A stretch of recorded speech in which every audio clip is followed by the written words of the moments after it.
Yeah. But the trouble is, by the time I get there, it's gone. For 9 years, they made America laugh as hillbillies turned millionaires. But when the cameras stopped rolling, the real tragedy began. Hidden illnesses, secret feuds, and sudden deaths tore the cast apart. One star collapsed on Broadway, another attempted a desperate political campaign that ended in humiliation. Today, the shocking truth about what happened to TV's favorite family will leave you speechless. Buddy Ebsen, after the Beverly Hillbillies ended in 1971, Buddy Ebsen could have retired. He was already 63 years old and had just finished 9 years as Jed Clampett, a role that made him a household name. But instead of slowing down, he started something completely new in 1973. Buddy surprised everyone by taking on a very different role. He became Barnaby Jones, a serious private investigator in a crime drama. This wasn't anything like the funny and laid-back Jed Clampett as Barnaby. He played a determined detective solving his son's murder. The show was a big hit and ran for 8 years. Buddy appeared in every single one of its 178 episodes, proving he wasn't done yet. By the time it ended in 1980, Buddy was 72 and had been the star of 2 long-run shows back-to-back, something very few actors ever manage even after Barnaby Jones. But he kept acting. In 1981, at the age of 73, he starred in a TV movie called Fire on the Mountain. Then in 1986, he was in another one called Stone Fox. In 1984, when he was 76, he even had a recurring role in the action show Matt Houston. It seemed like Buddy never let age slow him down. One of the most surprising things he did came much later.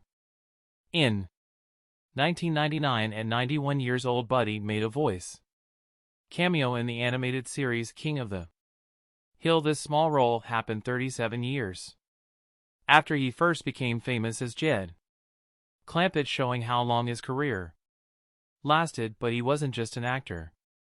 Though he loved sailing and was really good at it, he even designed his own catamaran called Paian Concept. This wasn't just for fun, but raced it in international competitions. In 1968, while he was still on the Beverly Hillbillies, he sailed his boat to victory in a 125m race from Newport Beach to Anana, finishing in under 14 hours. But he was creative in other ways too. He wrote more than 80 songs and even created 2 stage plays called The Champagne General and Turn to the Right. He wasn't just an actor, he was a songwriter, a playwright, and a man full of ideas. Later in life, Buddy decided to live a simpler life near the ocean. Instead of staying in Hollywood, he built a house on Balboa Island, a quiet place off the coast of Newport Beach. It was the perfect home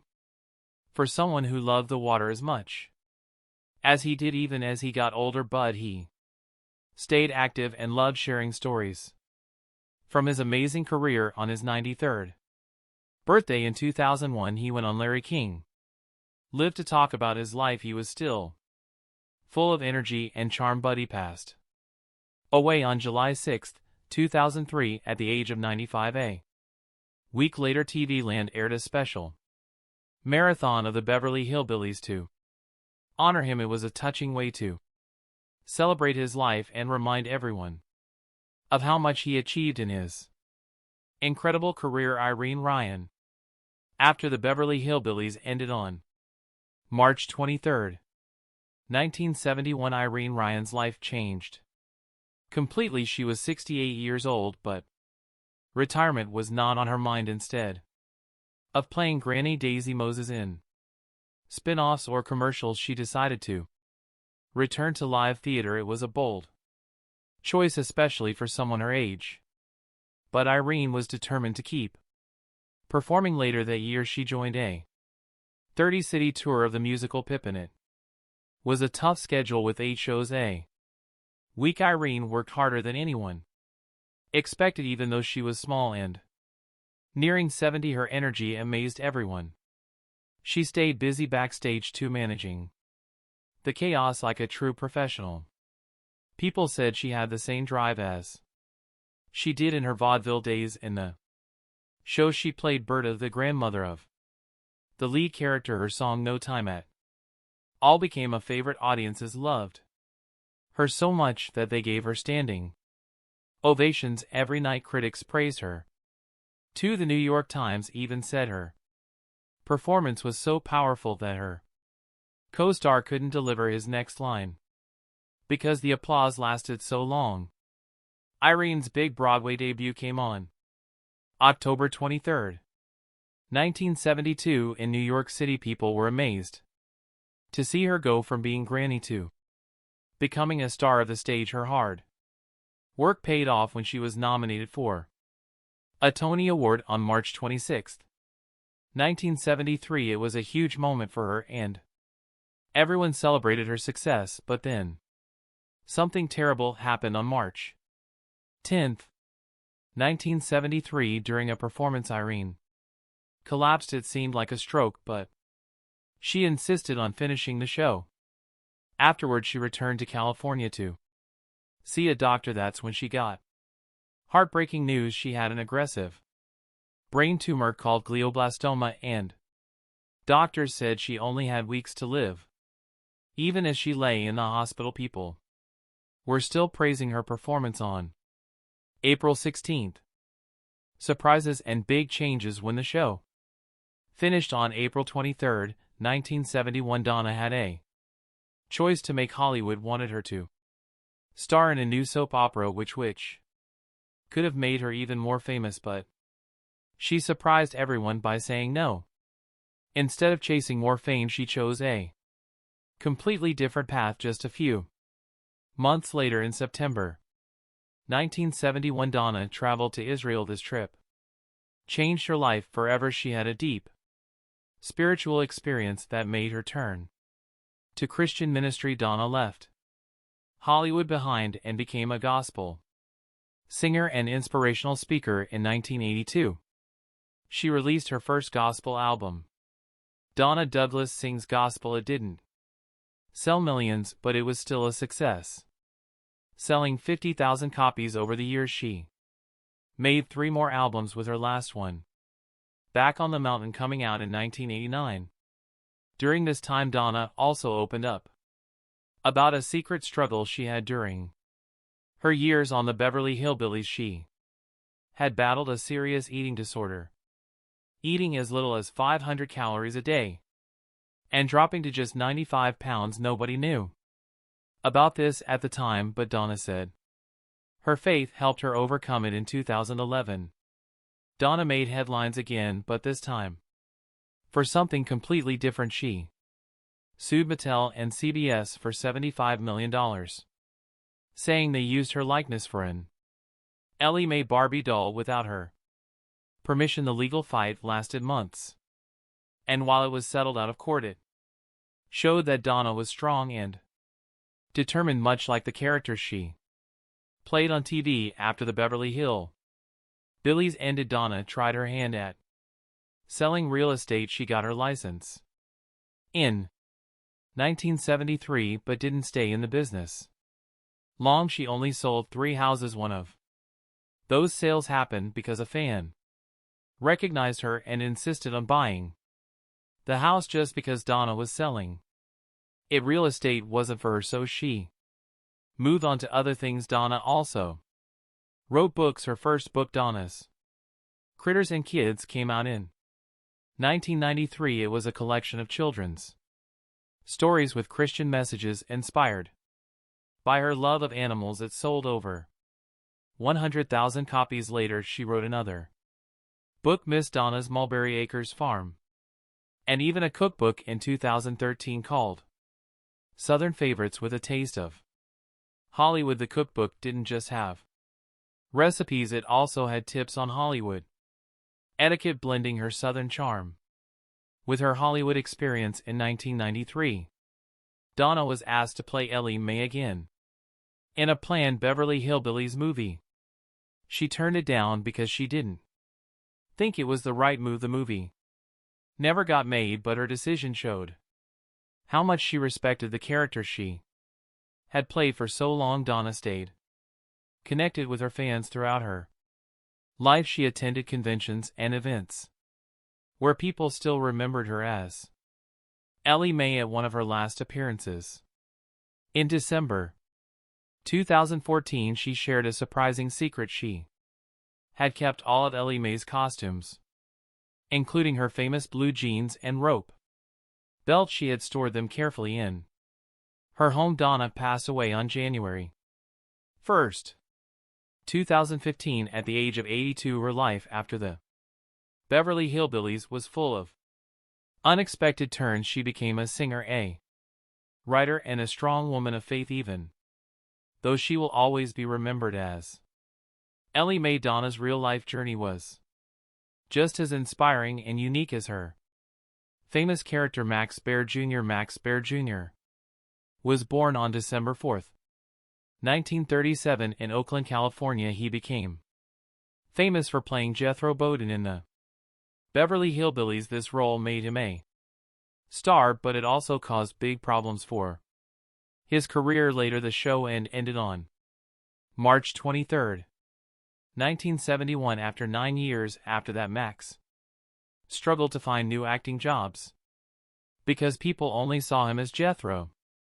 Even though he had a business degree and many skills, Hollywood didn't take him seriously. For 3 years he barely found any work. Money was another problem. When the Beverly Hillbillies started, Max was paid only $500 per episode. Even when the show became the most popular one in America, his salary only went up to $800 per episode. This wasn't much compared to what stars of hit shows earn today. So when the show ended and acting jobs stopped coming, Max found himself in a tough spot. In 1974, Max decided he needed to take control of his future. He used his business smarts to make his own movie, Mon County Line. He wrote, produced, and acted in the film, which cost just over $100,000 to make. Against all odds, it became a huge hit and earned $35 million. This success proved Max could do more than just act, and it helped revive his career. After that, he made another successful movie called Ode to Billy Joe. In 1976, Max bought the rights to a popular song by Bobby Gentry and turned it into a film. This movie earned $27 million at the box office, showing that Max had a talent for turning small projects into big successes. Max didn't stop there. In 1985, he came up with a creative business idea inspired by other TV-themed 1971 Raymond Bailey's life changed completely. He had played the funny and nervous banker Milburn Dale for almost 10 years. People loved him for the role. But when the show was canceled, everything slowed down for him. He was already 67 years old, and finding new work became very hard. His last roles were in 2 Disney movies and Herbie Rides Again. 1974, he played a sneaky businessman then and the strongest man in the world. 1975, he acted as a college dean. These roles showed how Hollywood only saw him as serious authority figures. After that, Bailey stopped acting for good. His retirement wasn't a choice. During the final episodes of the Beverly Hillbillies, Bailey started showing signs of Alzheimer's disease. It slowly got worse, and by 1976 he couldn't even recognize his closest friends. His wife, Gabby George, whom he had married in 1951, took care of him. Bailey used to love meeting fans and enjoying life, but as his condition got worse, he stayed away from everyone. He spent his final years quietly living between a houseboat and a small home in Laguna Niguel. The only person from the show he kept in touch with was Nancy Culp, who played Miss Jane Hathaway. He called her Slim as a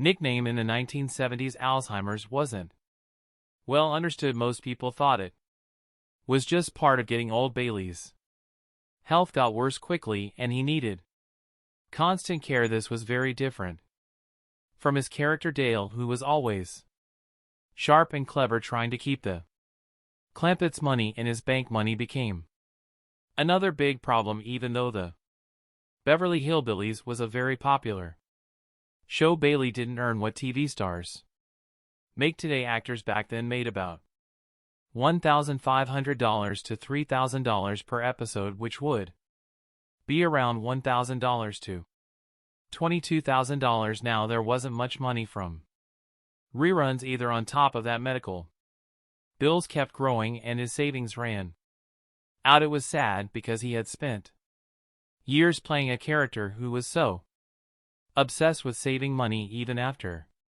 his career slowed down, Bailey was admired by bankers. While the Beverly Hillbillies was on TV, he got hundreds of invitations to speak at banking events every year. Bankers loved how he made their profession look important even while surrounded by the Clampett's chaos. Bailey had actually worked in a bank in his 20s as a messenger, but he quit because he thought it was boring. Many years later, he used that experience to make Dale seem more real. Once he joked that bankers saw Dale as someone trying to civilize wild clients just like they had to deal with their own tough customers. Bailey passed away on April 15, 1980 from a heart attack. He was 75 years old. He didn't want a public funeral, so his ashes were scattered at sea. His death didn't get much attention. There was only a short obituary in the Los Angeles Times, which was very different from the big tribute some of his co-stars received. Still, his role as Milburn Dale left a mark. In 2019, the American Bankers Association gave him a special award for making banking look relatable and funny during tough economic times. Bailey once said, "Money can't buy happiness, but it can buy a good day." He probably would have loved how this award turned out to be his final punchline. Nancy Culp. Nancy was famous for playing Miss Jane Hathaway on the Beverly Hillbillies, but her real life after the show was full of ups and downs. She went through a lot of challenges, some surprising twists, and moments that showed how strong and determined she was.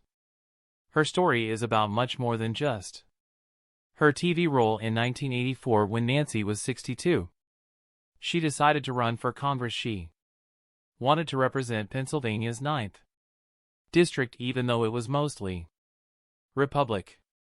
She was a Democrat and cared about things like helping the environment and improving education. She believed she could make a difference even though people were unsure about her because of her Hollywood background. Nancy told voters that if Ronald Reagan could go from acting to politics, so could she. She said anyone who listens and cares can do well. But things took a bad turn when Buddy Ebsen, her co-star on the Beverly Hillbillies, supported her opponent. Bud made a radio ad saying Nancy was too liberal for Pennsylvania. This hurt Nancy a lot because they had argued about politics before. She was a Democrat and he was a Republican, but she never thought he'd attack her publicly. She later said, "He's not the kindly old Jed Clampett. It's none of his business." Sadly, the ad ruined her chances and she lost badly, getting only about a third of the votes. The fight with Buddy stayed with her for years. She didn't let anyone talk about them openly. Near the end of her life, she told friends she was a lesbian, but she never said it publicly. She had been married in 1951 to a man named Charles Dawkins, but they divorced in 1961. Nancy never liked to talk about him and once said some doors are better left unopened. People believed their marriage ended because they were very different, but Nancy kept the details to herself. After her political loss, Nank found a new purpose in teaching. She became a Teacher at Juniata College in Pennsylvania. In 1985 she taught drama, directed plays, and gave lectures about how women are shown in the media. Her students loved her and said she was tough but caring. Nancy enjoyed sharing her Hollywood stories and teaching young people about the power of storytelling. Acting was still part of her life, and she even appeared in an episode of The New Love Boat in 198.9, but teaching became what she loved most. Nancy passed away on February 3, 1991. When she was 69 years old, people remembered her as a talented actress, a brave politician, and someone who stood up for what she believed in. Over time, more people have come to appreciate how much she cared about helping others and supporting causes she believed in. When the Beverly Hillbillies started streaming online, new generations got to see her as Miss Jane Hathaway again.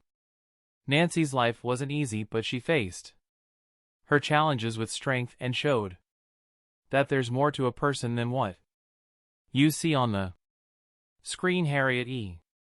McGibbon. Harriet E. McGibbon became famous for playing Margaret Dale on the Beverly Hillbillies. Her character was a rich, snobbish woman who caused trouble for the Clampetts. After the show ended in 1971, her life took a different path, filled with challenges, losses, and some surprising stories about her family's history. When the show ended, Harriet was already 66 years old and had worked in entertainment for 50 years. She kept acting a little after that, but only in small roles. She played a rich hostess in a TV movie called The Judge and Jake We're in 1972 and made her last appearance in The Best Place to Be In 1979. She also appeared briefly on Like Bewitched and Manx, but because everyone saw her as Mrs. Dale, it was hard for her to get new roles. In an interview, she